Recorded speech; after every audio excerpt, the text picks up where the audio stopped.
I wound up committing the summer my junior year. So going into the same year, but it was the summer. Okay. I wound up committing to Memphis. And that was from Memphis. You said you had the affinity for Memphis already, so Yeah. you kind of knew that you were going to go there, or was it anybody? So when Cal went to Kentucky, I was supposed to go to Kentucky. I originally committed to Kentucky. Yeah, that's why I was really. Everybody know that. That's why I was really supposed to go. That's why I committed to. So you were supposed to go to Kentucky and in that first class with Cal. And No, I would have been the second class. Second. Remember, I was in Yeah, the second 2010. class, I'm sorry. Yeah, I would have I'm been the sorry. second class. So I'd have been after John Wall and DeMarcus Cousins. Yeah, I think that's what I had. He'd have been with. Yeah. No, Anthony Davis was. That was two after that. Anthony Davis was a class under me. I would have been me, Brandon Knight. Yeah. Me. Lamb. Yeah. He wouldn't have went there if I was going there. No, I'm just saying because we played the same position, so I don't think he would have went there if I was going there. Well, ultimately, led you not because you had already made a decision, or you said you had committed. I had committed to Kentucky with Coach Cal. Yeah. So was it something that had that changed your mind at the last minute, or was it It really was my mom. Okay. She out of nowhere, she just was like, "You and Tony don't ever think about playing college ball together?" Because at the time, we weren't really thinking about it. Even though we had played our whole life together, we never really thought about going to college. He was going to do his own thing. I was going to do my own thing. Because we both was getting recruited. D1. So. Did he go to Tennessee, or was he supposed to go to Tennessee? No, he went to Tennessee. But that was after. First he went to Memphis. Okay. But so. I always get that mixed up. Yeah. He was going to go to Miami. And I was going to go to Kentucky. So everything was locked up, and then my mom was just like, "Yo, y'all ain't never thought about going to the same school." And when she said that, we kind of started thinking about it, like, damn, that would be tough. Like, we play college together, and then we start thinking about it, and then that's when we had a real good relationship with one of the assistant coaches at Memphis. And the crazy thing was, he was at Kentucky. They basically swapped jobs. He was at Kentucky before Cal got there. And he was like one of the first big high D1 schools to recruit me. His name was Glenn Cyprian. Okay. And so he knew that I wanted to play for Coach Cal. So when he got fired from Kentucky, he was like, "Yo, I know you're going to, go play for Coach Cal. So that's cool," because Coach Cal was at Memphis. Then he took the Kentucky job. So they got fired from Kentucky. Yeah. And Cal took that job. So he was like, "Yo, I know you're going to, you want to play for Coach Cal. Go ahead. Woo-de-woo." And then he wound up getting the Memphis job. So swapped it out. So he swapped out. And then he was like, "Yo, I know Will, you going to Kentucky." He's like, "Man, just visit Memphis first." And I was like, "You know what, I'm going to just go visit there just because he's one of the first coaches to recruit me. Like, I owe him that." You get what I'm saying? And we got down there, and they wanted me and my brother. And my mom was just talking about us playing together. And we went down there and committed. Had no plans of doing it. We just got down there and committed. Man. So that was, off the strength of moms right there. Yeah, moms made that happen. Oh, that's so crazy. She did that. I never even thought it would imagine it to happen like that. Like that's a difference. You know what I mean? Like that's a different style. Like, usually when you get to that, other than maybe a certain couple people that you hear about, Gary Payton and all that shit, when you get to that level, 9 times out of 10, the player, he can kind of ultimately make his decision. You know what I'm saying? You had the trust and belief and the faith of your mom to understand that situation. Yeah, she ain't just say go to Memphis. She just was saying play together. And they was one of the schools that was recruiting both of us. Yeah. And we got down there, and we fell in love with it. We just committed. So, but for that, we had never really thought about playing together. We never even really talked about it. Because that year, we were split up from school. He didn't go to Brewster with me. He went to Notre Dame Prep. So we was kind of split up anyway. And we never really thought about, and we didn't play AAU together. So we wasn't really thinking about playing college together until she said it. Once she said it, we was like, damn, that'd be tough. Yeah, that's different. Yeah. That's different. Yeah. So y'all get to Memphis. Now, after everything you done been through, and I didn't go too far into, like I said, your personal life, but Yeah. are you the first people in your interior family to go to college? In the interior family, or did your sisters go? Did your sisters wind up going to college? Mom or pops go to college? Or are you two the first two to go to college? I think out of like, I'm trying to think. I don't know. I don't know if my sister went to college on my dad's side. I don't even know if she went. Okay. I know my sister that I grew up in the household with, she didn't. Okay. My dad went to college though, Okay. because I told you he hooped. He had a scholarship up Towson, and then he quit. So yeah, he went to college for a little while. I don't know how long. I had never asked him. I got asked him that. So now I mean, how is this adjustment? How are you? Because this is different, man. Like going to college. I mean, finding this out for my personal gain. It's like this is not you going to live with your coach. Yeah. It's not you going to live with nobody but you and your growing imagination and maturation of yourself. Yeah. You got roommates down there, which maybe is it your brother? You got your brothers? No, I ain't have a roommate. I had my own room. You just had your own. So Yeah. man, come on, like you coming into this situation, you kind of already a little bit older though and mature because of your whole past year. Yeah. But still, it's different. Yeah, it's definitely still different. You're on a campus with thousands and thousands and thousands of people. And, Yeah. You know what I mean? How is that buffer and difference for you? Everything was just like, I was just so big, like. So it was just different. Like, it's just different. Like to go to a school and you such a big time recruit, so everybody know who you are before you even get there. So they're excited for you when you actually get there. It's crazy. Did you know it was going to be like that, or did you? Yeah, I knew it was going to be like that. Did it still take some time to get acclimated to it? Yeah, just because now I'm here. Yeah. Like after you go on your visit, you got the midnight mass and all that, so you kind of see like, okay, it's a big deal. I'm kind of a big deal to the school or whatever. But once you get to really be down there full time and see it, it's like crazy. And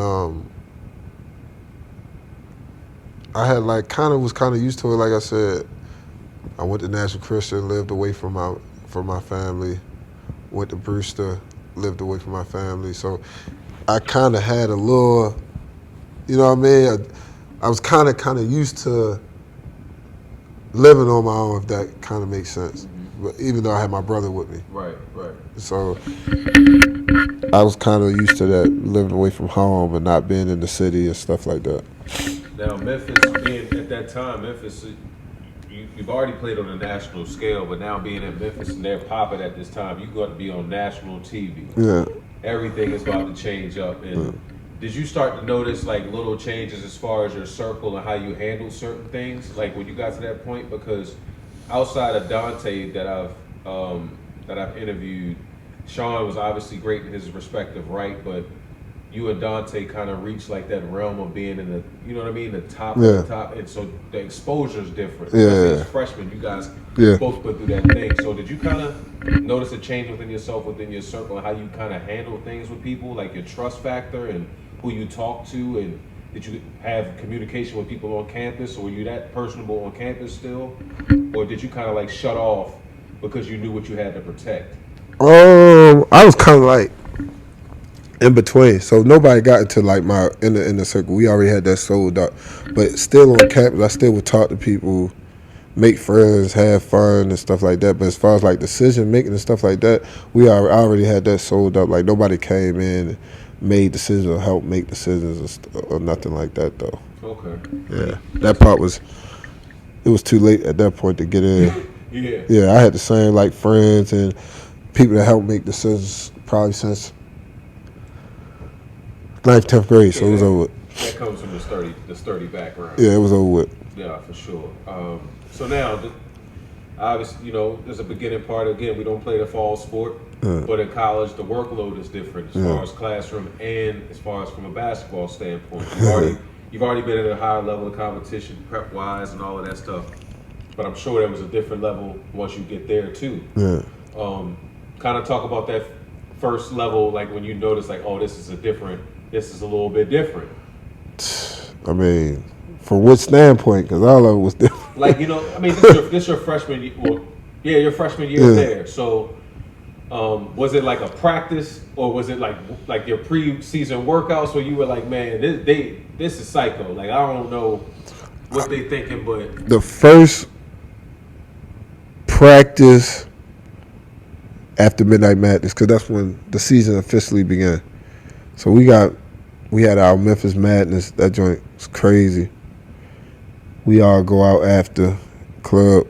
I remember the dude Spoon, Wesley Witherspoon, was like, "Yo, you know we got practice tomorrow. I know we having fun, but you know y'all might want." And you know I'm young, I ain't listening. I'm a freshman. I'm like, man, it's basketball at the end of the day. Like how hard could it be? Man, I'm out all night, mind you. We got to be at the gym at like 6. Yo, when that shit came around and we was out all night, I'm like, yo, I can't believe I got to get up. Man, they ran the shit out of us. I was pissed. I'm like, yo, I've been out all night. Like, and you know how that is. I'm like, definitely. I've been that motherfucker like, man, I can't wait till this shit end. Man, they running this shit out of us. And that's a different thing, man. Like that level, like again, that level is just different. Yeah, it's different. And like you could be able to get away with that before, like you could go out and party, do whatever. But it's like, man, at this level, and even with having it was just the first time, the freedom, too. The first freedom. Yeah, you know yeah. Because again, you're not staying with nobody. You make your own decisions at this point. Yeah. So yeah, we out all night. We gonna go ahead, you know what I mean, do what we do. But man, I always ask that just to see. And as a freshman, like. As you get older, you know how to adjust. You can do it, but when you don't know what you about to do and you doing all this shit for the first time, I was in that. Boy, I don't know how I made it. I barely made it through that. Rude awakening. So, teammates wise, you had your brother on the team. Who were some other teammates that you kind of took a liking to when you first got there, that you kind of built with and you kind of like navigated your time with to get through? I mean, like I said, my personality, I get along with everybody on the team, so that was never like a problem. Like, who I hung with the most though, probably Chris Crawford, my freshman year. Chris Crawford, Joe Jackson, Tard. I mean, you gotta realize our freshman class was crazy. We had like 8 freshmen in my recruiting class, so we all was kind of like. We damn near like a gang, you know what I'm saying? Like we all came in together, so we all was hanging. It was like we all hung together for real. Okay. My man Carl Mooch, that was like my brother. He's still my brother to this day. Yeah. Okay, so freshman year, season starts, and how do you feel like you kind of fared as far as your freshman year? You know, now, I was doing good, and then right before like. I had got hurt in the preseason. Yeah. Like I had like twist my ankle, messed my knee up. So I had missed like the first preseason game, one of them. And then I think I came back like the last one or whatever. I got hurt. And then I remember we opened up the season with Miami. No, just Miami. Miami was the sophomore year. We played Miami on ESPN at Memphis. And I ain't start because I was just coming back from my injury. I was pissed. But we won the game, though, but I ain't do shit or nothing, so I was mad. You know, I used to think, especially back then, like, I ain't gonna go to the league, I ain't starting, I ain't play good, shit like that. And it just made me realize, like, how good guys was. Even though I was, like, this big-time recruit, it's like, man, the guy's really good. Like, I still got to get better. I still got a lot to work on and shit like that. The freshman year was up and down, though. I mean, I played for a regular freshman. I had a good year. I led us in scoring. Probably averaged like 12, 13 or whatever. But for what I wanted to accomplish, it was like kind of up and down. For my freshman year, we was such a young team. You gotta realize, like, new head coach. It was only his first year. We got 8 freshmen. All of us really playing. So it was like. I ain't really had nobody kind of lean on either. Like, you get what I'm saying? Like, only other dude I had was Spoon, and he was good, but he kind of got, like, hurt that year, so he was kind of, like, up and down. So I, like, kind of had to, like, figure out a lot of shit on my own. I can totally get that when I first asked about the team that she was close with. You was naming all guys that was Yeah. freshmen, and I don't really hear no vet presence like that Yeah. at that point. So kind of figuring it out on your own. Yeah, as the a team was freshman. made of underclassmen, really. So there's 8 freshmen, there's only what, 14, 15 guys on the 15 team. people, yeah. Half of us freshmen. Yeah. So it's just like, and most of the upperclassmen that was there, they weren't playing besides Spoon. So it was just like, I was already kind of a leader going into it. Like even most freshmen, even good freshmen, great freshmen, even one and done freshmen, they usually don't have to be the leader on the team. You get what I'm saying? It was like, damn, I gotta come here and be the leader and best player. So it was like different for me. I had to mature, grow. It's like different being a leader when you a senior on your high school team. You get what I'm saying? Yeah, Like for sure. you the guy, but now you're asking a kid to lead people that's older than them, that's been there longer than them. So it was an adjustment for me. Damn, man. So you shoulder that and you kind of carry that load for the freshman year, being one of the heralded freshmen for one coming in and then performing as that. Yeah. As the likening to all of your other summers, did you kind of approach that summer and then take your metric stick from before? Like you was kind of looking at it like, all right, I realize guys are good. Yeah. I realize where I gotta go. Is that kind of what you did going into summer? And what was different that you did that summer? Definitely. I just locked in. So I didn't even come, at the season, when the summer, you can go home for summer break and then come back. I just stayed in Memphis and just worked on my game the whole time. Like, I was locked in. I knew, like, this will be my last year in college. Like, that's what I'm saying. Like, once I say, and I really lock in, like, I remember just having a meeting with the coach. Cause Rolo told me, like, yo, you serious about this? You got to get on the same page with the coach. You got to show him you want to be a leader. You got to lock in with him. So I remember I just hit him one day and asked him, could I talk to him? I went to his office. This was in the summertime. And I just asked him, man, I'm like, man, what do I need to do to help this team win? You trust me and, get all we can get out of this season. Because I was like, I ain't coming back. This will be my last year.